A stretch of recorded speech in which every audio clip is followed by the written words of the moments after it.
Hello and welcome to today's webcast presentation where we have Integrum presenting. With us we have the CEO Rickard Brånemark, CFO Jörgen Svanström and Jeffrey Sani, President United States.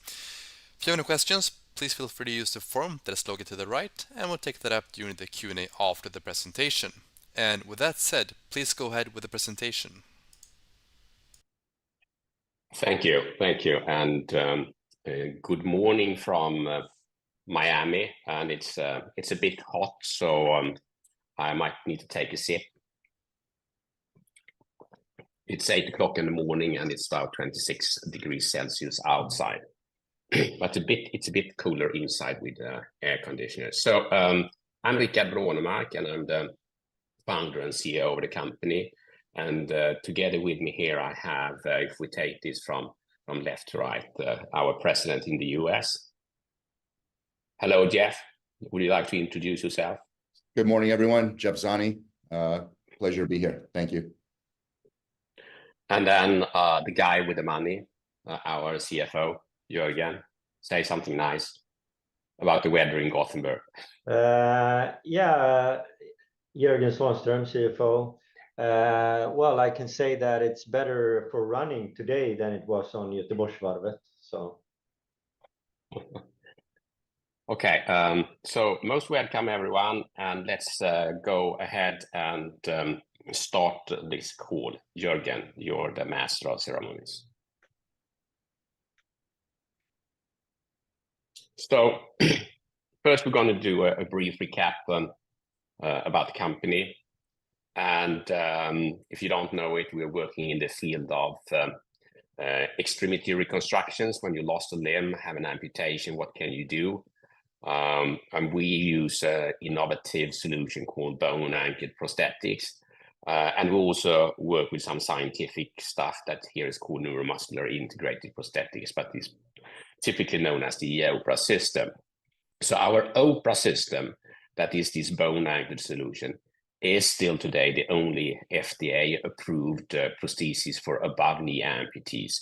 And it's approved through the highest level, which is called pre-market approval process in the US, which creates a unique position for us in our top priority market.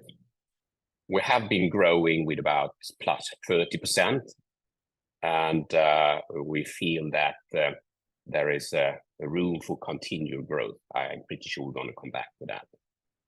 We have also expanding our pipeline of new products and indications. In Europe, we have transhumeral above elbow, and we have digits also cleared. We are working with transhumeral in the US, and we're also working with this OPRA system that is this science fiction thing. We are working in a fairly interesting niche, and that is advanced prosthetics. And it's so that the global market is estimated to be around $8 billion US. So we have plenty of room for growth. And I think we have, as the leader in this field, a proven track record of clinical excellence. We have scientific innovations. We work with MIT, etc. And I think we're starting to have a commercial success now when we are continuously growing. We are reaching profitability. And all of this is based on a foundation of more than 20 years. It's actually more than 30 years since we started this kind of treatment in Gothenburg in 1990. And we have treated more than 700 patients globally. Next slide, please.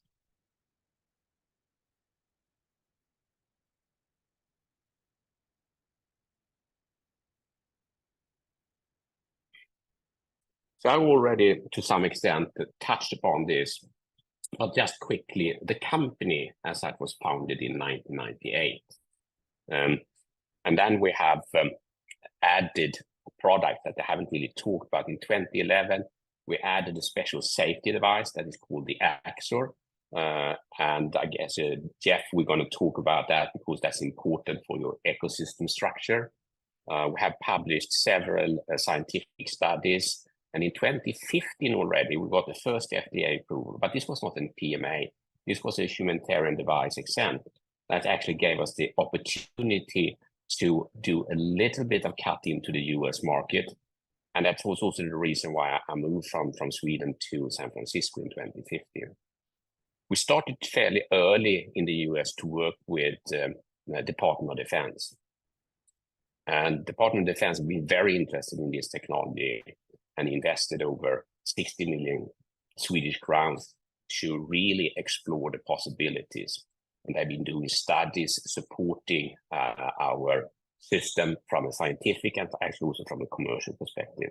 And then finally in 2020, in December, we got this pre-market approval, which is now paving the way for an expansion on a full market scale in the US. And this call is also about the last milestone where we surpassed 100 million Swedish crowns in annual revenue. Next slide, please. So if we look a couple of years back, you see we have continuously been growing, and it's even picking up more this fiscal year. Average 34%, and Jörgen will comment on the details for the growth this year. Next slide, please. So US is our top priority market, where we have a fantastic situation with the only FDA cleared device. We have our Integrum Inc. that is run by Jeff. We have our internal sales force. We have also different kind of, we can call it strategic partnership or distribution partners. And I think Jeff can expand on that. And in the US, with the present product portfolio, we have a total addressable market of more than $5 billion. Then if we go to the rest of the world, and that's primarily Europe with some additional countries, we have had a CE marking for long, but we have all the time been focusing on bringing this technology to the US. We have our internal sales force, and we have headquarters in Mölndal, just south of Gothenburg, in the new GoCo Health Innovation Center, which is a great place for us to be able to expand the business. We are working with distribution partners in most of the new countries we enter, and we can come back to that. And as of now, we have an addressable market of about $2 million. And it's not only so that we have this implant solution. The implant solution is so good, and with the additional scientific things I was talking about, the science fiction things, we are now collaborating with MIT, Johns Hopkins, and the Mayo Clinic. So we're really in the top segment in the world here. Next slide, please.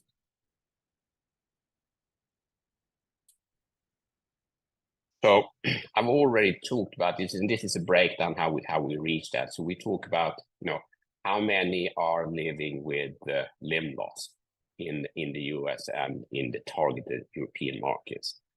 That's about 3 million.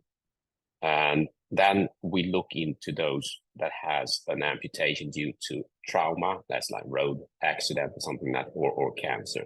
We're not targeting the fairly sick people that will have amputation due to poor circulation, or what we call dysvascular amputation.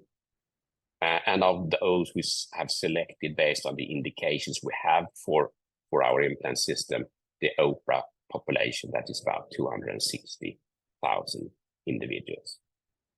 And it's also so that this is now based on the above knee indication.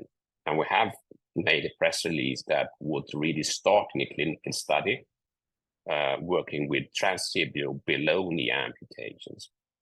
And when that is done, which might take 5 years or so, that will have, and here we say, unlock a significant additional market share. And it will actually be the same 100% growth, or maybe even more.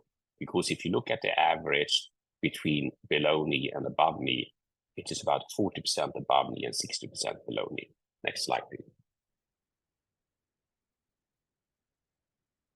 So what is it that we are really doing? Well, so if you have an amputation, you get a stump.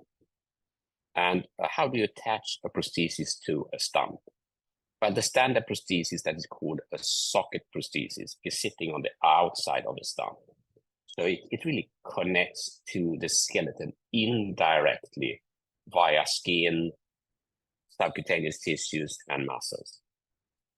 And that's not sitting still. It's chafing. It creates irritation, sores, could be infections. And it's also so that the volume of the stump is fluctuating, I would say, all the time. No, in the morning, it's one size, and in the evening, it might be slightly bigger. And what you typically say, in Sweden over Christmas, you might gain some weight, and then you might need a new socket. But I think that the really triggering thing here for improvement is that it's not a direct connection to the skeleton. So you lose that precision and that physiological way of loading an extremity. So we are bypassing the socket completely, and we put an implant directly into the skeleton using a technology called osseointegration that was really developed by my father for dental implants. So that's a long track record of over now 60 years. And by attaching the implant directly to the skeleton, we get increased range of motion and limb strength, because the sockets is not there to restrict, but for instance, the flexion of the hip. And all of the socket-related problems I was talking about related to, bad fit, skin chafing, and in Miami, maybe you go out, you sweat, and then the socket will not sit there, we just slide off. And it's also so that with the direct connection to the skeleton, you get something that we call osseoperception, or maybe enhanced proprioception. And what is that? Well, we get more accurate information into the human body again. So the brain will have easier to understand where the leg is and how it is positioned, and can feel the different qualities of vibrations when you walk on grass or when you walk on concrete. And that is creating another layer of what we call embodiment. That is that you feel like the prosthesis is a part of you. And another feature that is easy to forget is that it can be very cumbersome to put on the socket. It should sit very tight, and it can take maybe 20 minutes. If you take a shower and there's humidity, it's very difficult to slide it on. But with an implant system, it's just a quick mechanical connection, takes like 10 seconds. So that's the balance here. What might be the drawbacks? Okay, this is surgery, and there could be problems related to the surgery, infections, etc. So next slide, please. So we have over the years developed a very efficient and standardized treatment protocol. And I will not talk about the details of the surgery, but we have also developed this AXO 2 release system that is a safety device that is decreasing the risk for fracture if you have a fall, for instance. And we have also developed, since we started in 1998, a biohelix surface that is improving the integration, speeding it up, making it stronger. And they're based on a combination of a macro, micro, and nano structure that we create with a laser. So it's a very clean process and very precise. And now we have more than 700 users globally. Next slide, please. So coming back to success rate. So we have prospective 5-year follow-up studies. This is in 51 patients, and the clinical success rate is slightly above 92%, where we can see that it's not so that it's just sitting there. You can actually use it, and you get this osseoperception. We see increased step counts per day, which means that you use your prosthesis more, you can walk longer. And we have also in this result showing that we increase the mental wellness and we increase quality of life. Next slide, please. So this is just a panorama. I talked about the digits and the upper arm and the above knee that are all approved in Europe, and then the above knee that is approved in the US, and that we are working on the below knee. I haven't talked about the lower arm. That's something for the future. Next slide, please. So now to science fiction. And it is not science fiction because it's already here today. So the EO brain implant system is the world's first mind control prosthesis. And what is that? Well, we try to have sort of direct brain control. And maybe you know about the guy called Elon Musk. He's trying to do that by implanting stuff inside the brain. That's a very, very challenging thing. I think we are doing a less risky and at least short-term more powerful. And we use electrodes that we plant not in the brain, but on muscles and peripheral nerves, where the brain language is already decoded, almost decoded, I would say, because we also need to use artificial intelligence to create pattern recognition algorithms to get precise movements. And by working with implanted electrodes, you get about 10 times the resolution when you're going to control the precision of your grip. Where am I here? Okay. So this kind of movement would have 10 times the resolution. And what we can also do, because we can put electrodes around nerves, we can create artificial sensory feedback so you can feel with your prosthesis. And of course, all of those signals coming to the brain we perceive as the limb is almost there again, is creating another layer, what I talk about, embodiment, that you feel that now the artificial component is a part of your body. Next slide, please. So this is the world-leading technology. And then when I sometimes joke, I say, well, part of our R&D department is located close to Jeff in Boston, and it's called MIT. And to some extent, it's because we do a lot of fascinating things, primarily together with MIT, but also with other world-leading institutions that I mentioned previously in the US. Next slide, please. Oh, so that was an introduction to you, Jeff. Take it away. It was a wonderful bridge. Thank you, Ricard. Good morning, good afternoon, everyone. I'm going to provide a U.S. market update. We can go to the next slide. So last quarter, we've taken our ecosystem model and we drove it to more of a focused ecosystem model. So thinking about the resources going extremely sniper-like versus shotgun. And I'm going to share some findings that we've realized just in the last couple of months. We've also started to expand our indirect representation of our portfolio within these specific ecosystems. And now we're starting to do field-based as well as virtual training for CPOs and hospital staff. So it's not just about focused in on the ecosystem, it's about completely involving and educating the entire surgical staff as well as other hospitals within the ecosystem. And I'll share that on another slide.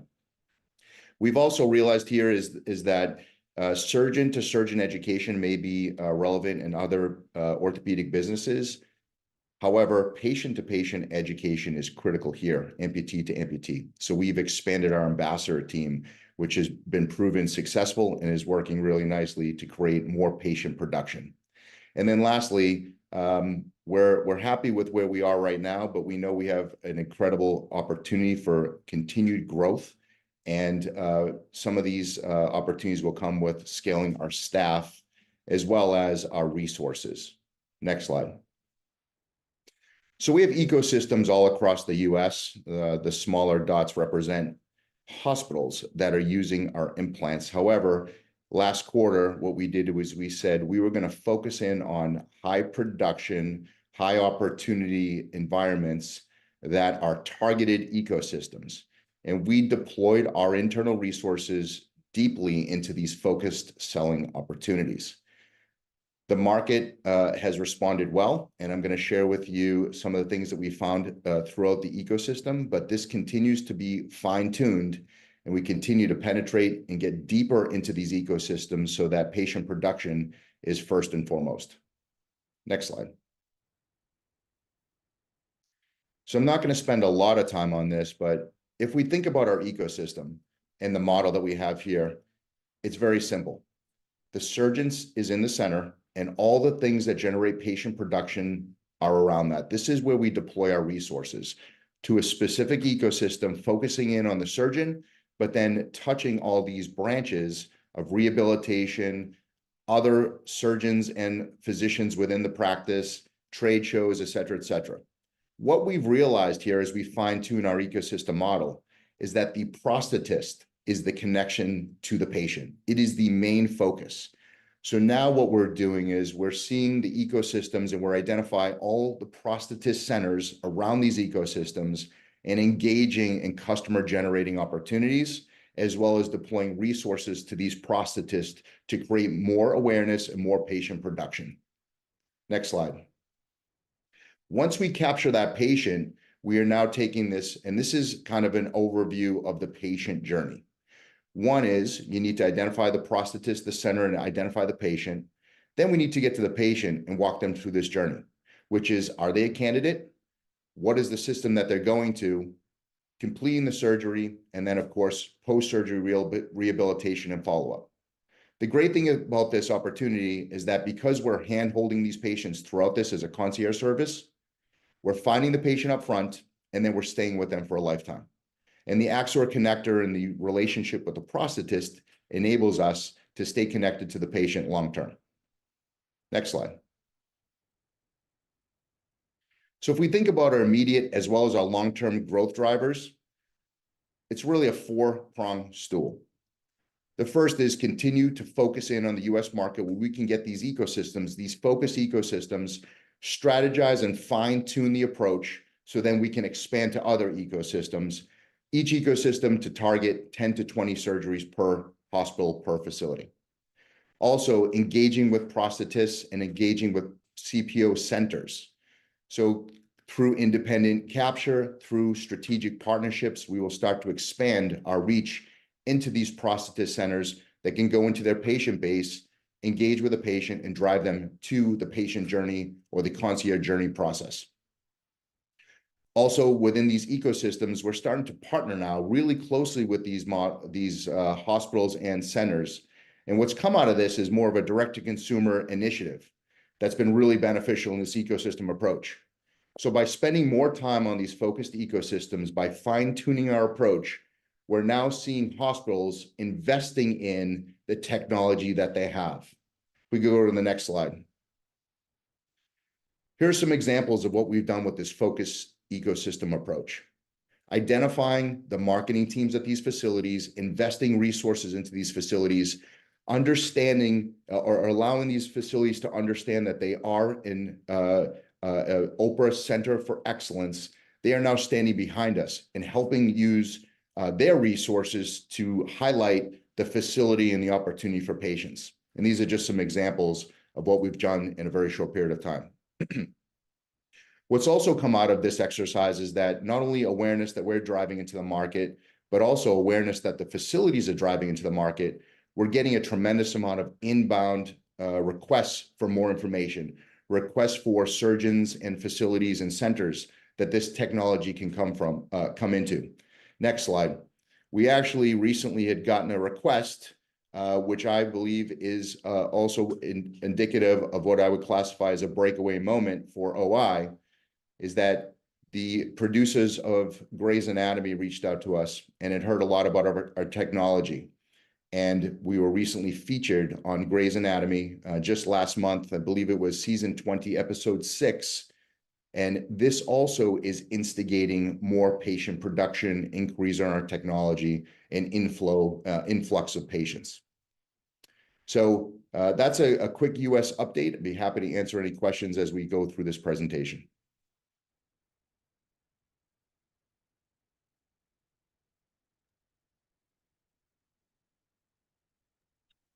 Okay, Jörgen, it's time for you. Yeah. I was starting, but I was muted. So anyway, looking at the quarter, we have a revenue or net sales of 26.1 million Swedish kronor, which is an increase of 43.7% from last comparable quarter last year, which was at 18.1. If we look at the profit, the EBIT level, we have 2.6 plus versus minus 7.2 year on year. And that leaves an EBIT margin of 10% for the quarter, and obviously a negative one last year, so quite an improvement. Looking at the full year, I think it's cause for celebration to recognize that we finally hit 100 million and 3 figures. I mean, of course, we're not satisfied, but it's a milestone, certainly. We ended up the year with 104.1, which is an increase of 40% on year-on-year from 74.3 last year. Also, we managed a full year operating profit of 6.5 million versus almost 20 million loss last year, which gives us a positive EBIT margin of 6.3% for this year and a negative one last year. Moving along.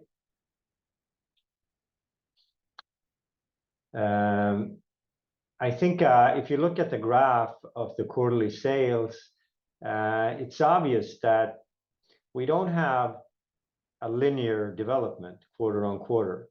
And I guess this quarter is also evidence of that. But I think also what's worth noting is that there's a clear positive development this the year we just finished in comparison to the other years. And the increase is quite remarkable, to be honest. Also, looking at the operating profit, I'd say that we're consistently or trying to consistently make a profit now every quarter, whereas it has been sketchy the last years previously. And I guess one thing I think worth mentioning, I've been talking about it before, but I think that if you look at our other external costs and our employee costs, they are more or less the same this year in comparison to last year. And I know that in this call a year ago, we talked about having laid the foundation or the building blocks, as we talked about. And I mean, if you look at our numbers, you can say that the building blocks was social media and some other stuff. And I guess you can say also that we've maintained our cost, but we have switched from other external costs to boots on the ground. And I suppose that you could also say that that has had an effect. And I think also it proves that we have the operational leverage already that we need to continue forward and grow.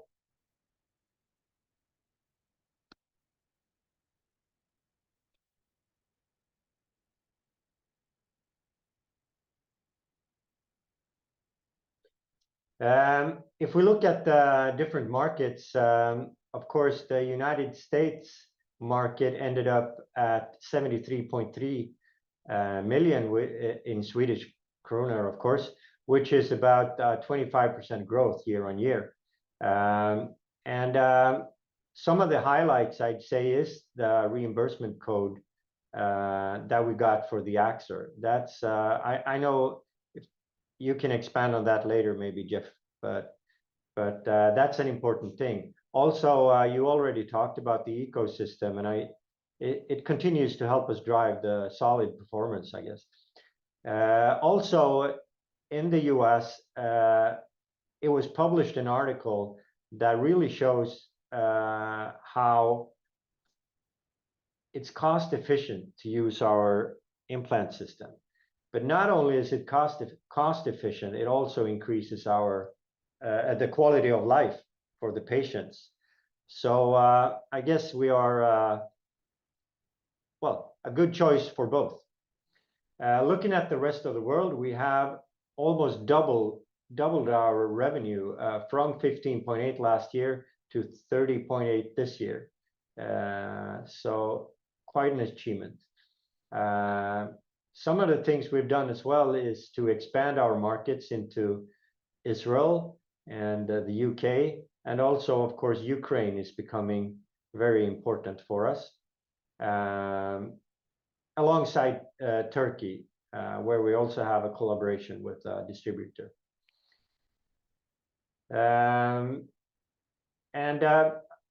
Yeah, I think the UK is important as well, because even though they left the EU, they decided to go with the MDR system. So I guess since we invested a lot, it's really paying off, not only for the EU but also for the UK. So that's going to help us a lot when entering that market. I guess that's what I have. Rickard, maybe you want to comment on the picture there to the right to finish off the presentation. You're muted now, Rickard. So. Yeah. Okay. Yeah. Thank you, Jörgen. And just to emphasize a few things here, that what we're doing in certain regions of the world where there are catastrophes like war or earthquakes and so, it is a bit challenging to say, but that is creating business opportunities for us. But we need to make this in a very sound way. So Alexander Susuliak, which we call the Archer, he actually came to O2 World, that is the biggest prosthetic conference outside the US. It was held in Leipzig in mid-May, and he lost his arm already in the war in 2014, if you remember that Russia invaded Crimea. And then he's been using an ordinary prosthesis, but that didn't really work. He has a fairly short stump. I'm not sure you can see that. And he just slipped off all the time. Now he's competing against able bodies. And in his first competition, he came number 2. That's the precision you get when you have bone anchor devices. And on top of that, he's a great guy. And you know, anything anyone can do to support Ukraine, do that, because Ukraine is defending the rest of the world from Russia. Okay, so yeah, I'm a bit emotional. I've been there a couple of times and I'm crying all the time. All these young people with lost arms and legs, and we are maybe the only one that can really help them. So we need to work harder, guys. Come on, step up a bit, get it done, Jeff and Jörgen. Okay, so yeah, sorry about that. I got carried away, but let's open up for questions. Magnus, are you there? Okay, thank you very much for that presentation. And like I said, now we'll open up for questions. And we'll start with the first one. Could you please elaborate on your view of the quarterly performance from an operational standpoint? Are you happy with it? Are there any disappointments or other notable points that deserves mention? Yeah, I think that's a good question. And you know, when you're in this space, you should never be happy and sit down and relax. So even though it can be good, we will never be happy with the result, where we have thousands of patients out there that we can help and we can run a solid business around it. Then it's also so that we are going to build a global company. And then a quarter up and down is not really important if we feel we're on the right track. So I think this is a discussion we can expand a bit on. I want to both Jörgen and Jeff to chime in here from a more operational, you know, and also from what's happening in the US. Because US is still our top priority market. And there we had somewhat slower growth than the average. We also said, you know, we have seasonal variation. And the TAM is, you know, many billions of dollars. And that is that the need is out there for many, many thousands of patients. And we need to do this the right way. And that is a scientific approach, not just go out there and try to sell things and bring your bag. We need to do that, and I think we have a fairly scientific approach to it. So maybe Jeff, first, if you can expand on what I call your scientific approach to your ecosystem. And sometimes it takes a bit of time to understand how everything is working, but once you have it in place, then you really know that it's going to work and how you can scale it. Jeff, please expand. No, sure. I mean, you covered a lot of it. I think that this ecosystem strategy we have right now is working, and now we're fine-tuning it to make the best impact and really put the ingredients together to have the perfect recipe so that we can expand it. To answer the question, we did okay, in my opinion, this year, considering that there was new leadership, seasonal variation, a new ecosystem model that we just launched. We're still fine-tuning it, but I'm never going to be happy to echo Ricard's comments. I think that we have an obligation as an organization to get our technology out to as many amputees as we possibly can to provide a better way of life. And in my own opinion, we should be growing, off the charts month over month. So we're going to fine tune what we're doing right now, really get the recipe down perfectly, and then expand in both ecosystem strategy, staffing, resources, but we want to get it perfect right now. And I think that what we've done in a very short period of time, I'm happy with, and now we just need to fine tune it. Okay, yeah, it's good. Somewhat happy. Yeah, we're talking about that, yeah, all the time. So when are we coming to your breakaway moment? Maybe we can come back to that too. But Jörgen, if you elaborate a bit, how we run in operations and I'm trying to use the right words now, Jeff. So by not really scaling up the operational cost, I think we have been cost efficient. So maybe you can expand a bit on how we're working with that. Yeah, for sure. I mean, look, I think if you compare to last year, we had an operating profit of minus 19.7. And that was at the same cost base, more or less, that we have now. I mean, give and take. And right now, for this year, we are making a profit. And I mean, it only goes to show that we are working efficiently, and what we are doing is actually, I mean, working, bringing in the revenue. So I mean, I think also that I guess we did put the building blocks in place last year, but then it's a question of executing on that with the boots on the ground that we have. And I think the revenue increase of 40% really shows that. I mean, because we've really increased, our efficiency, operational efficiency here, and the numbers show that clearly. So. Yeah, and frankly, and just to emphasize this, we are growing 40%. We're reaching above 100 million, and we are profitable. This is really the turnaround moment for the company. But we see that there are more to come, and that's what we call Jeff's breakaway moment, where it's really starting to fly. So back to you, Magnus. And what are the reasons behind the challenges in receiving payment for outstanding accounts receivable? Should investors be worried about the liquidity? Well, first, some general comments. We are a relatively small company working with fairly big players like Department of Defense. They have certain payments term, and I don't think we can negotiate great terms from a Swedish perspective that be 30 days. However, as we said several times, I think the Department of Defense in the US, they have the money so they can pay. So we shouldn't be worried about that those receivables will take a longer time.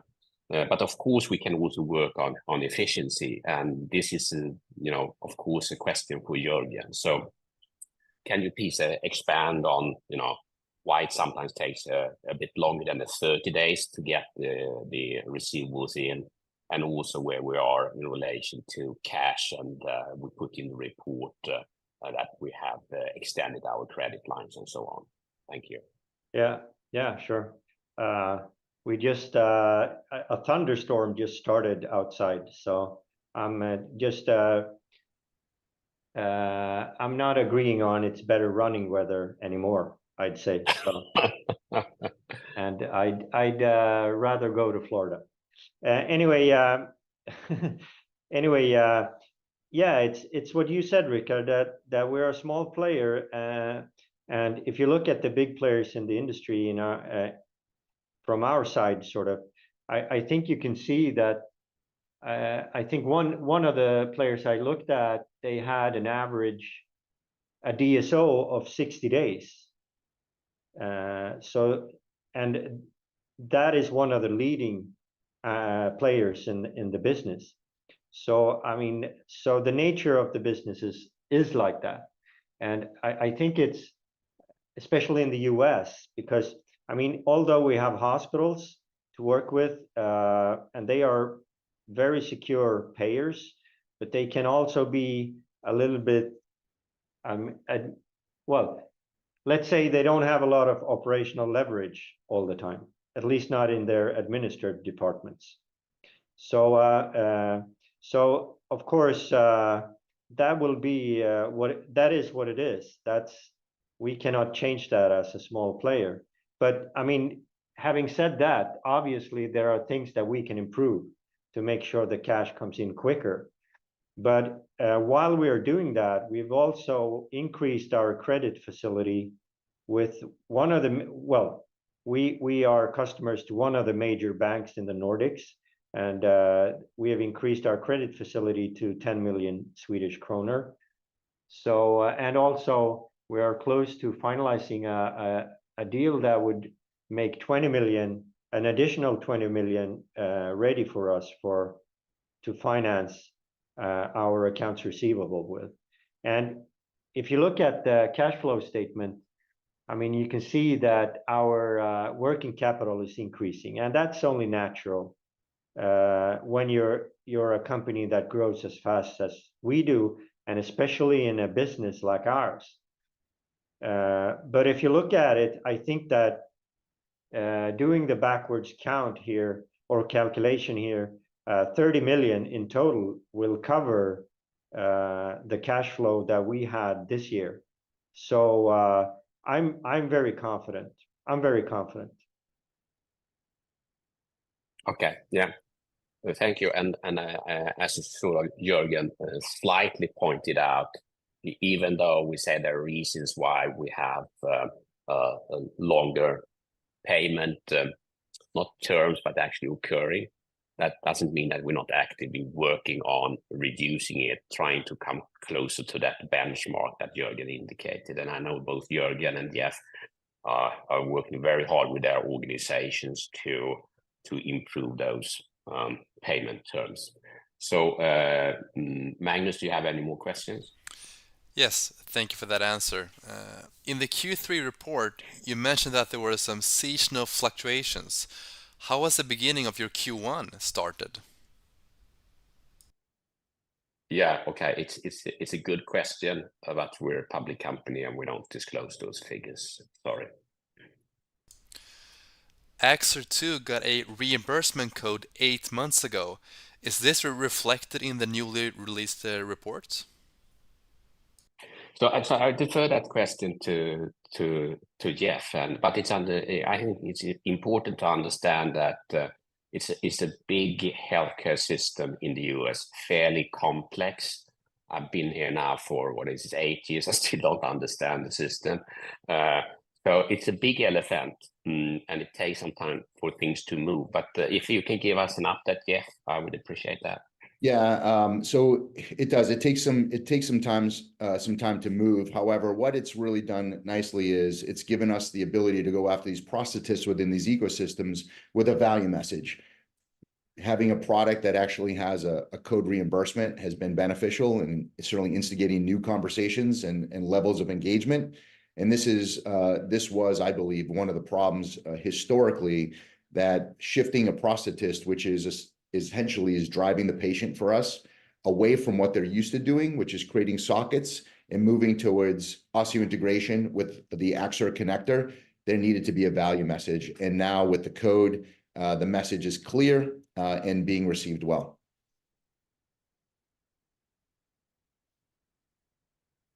Thanks, yeah. Back to you, Magnus. Okay. 9 months ago, you started a strategic review. Can you tell us something about how the work is progressing? No, not really, because that's not something we can disclose, but it is progressing. That's the only thing I can say, unfortunately. And what's the status of the rollout with Veterans Affairs? Oh yeah, that's the biggest elephant in the world. So Jeff, you need to help me here too. But I think we made was it a press release or social media thing that they done their first surgery at the VA in San Francisco. I think you had that on your slide too. So it's starting to move.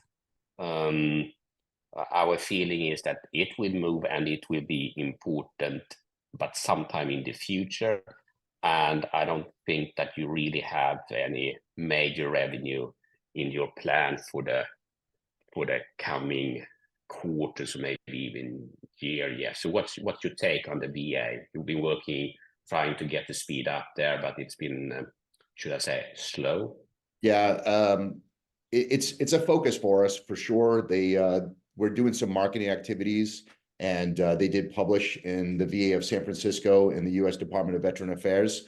So there's some marketing exercise that are going out, driven by the VA, but it is just a slow moving vehicle, of course, as the VA is known for. But there are some efforts that are staying focused in on the VA, and we'll certainly report that as we close opportunities. Thanks. Okay, Magnus.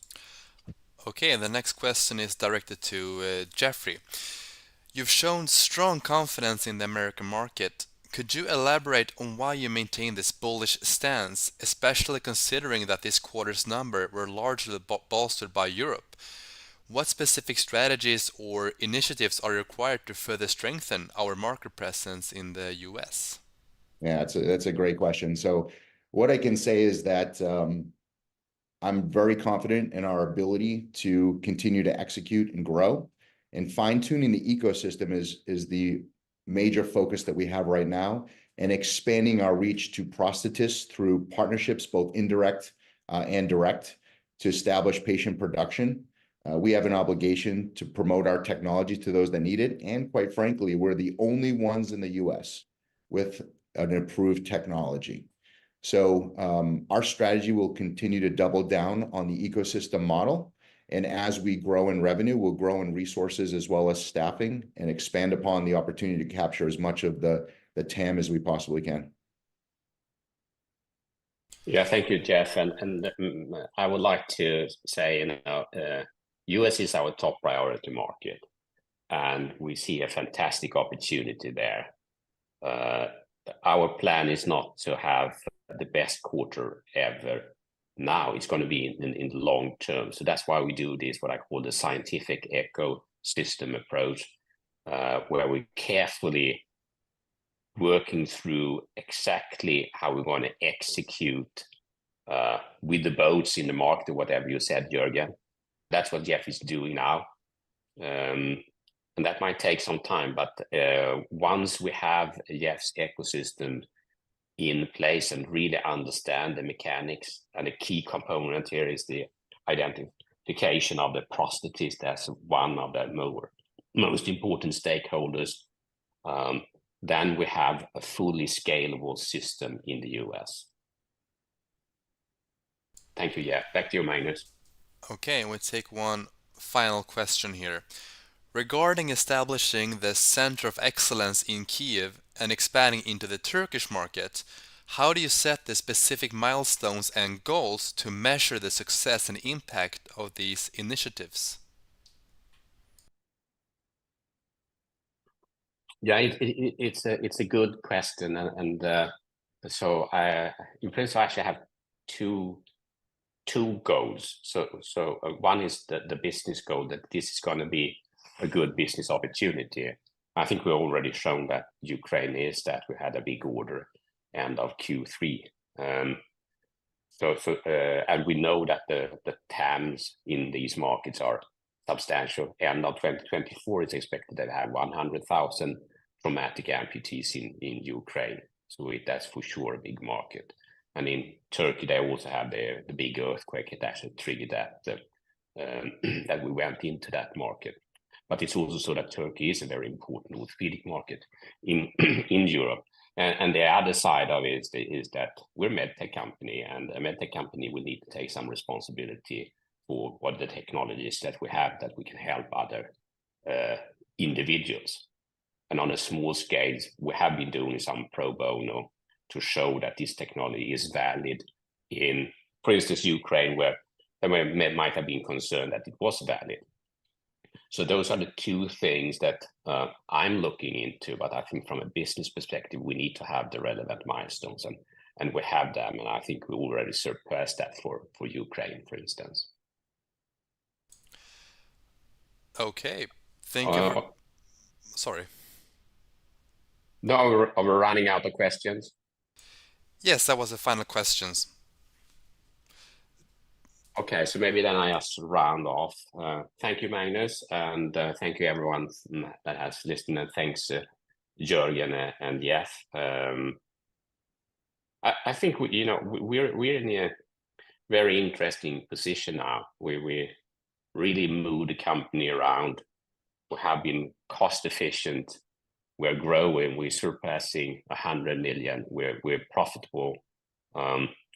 We have extended credit lines to support continued growth and expansion of working capital. And we have a fantastic technology. And I was in Kiev at this center, and the Swedish ambassador in Kiev came to the center as one of the minister from Sweden. And when we met up with all the patients, we were all crying, because it's so fantastic to be in a sweet spot where you can give a new life back to your friends, the friends you have in the world. So that is what we can do, and we can do that with a profitable business. Few will have that opportunity, and I'm very fortunate to be one of those few.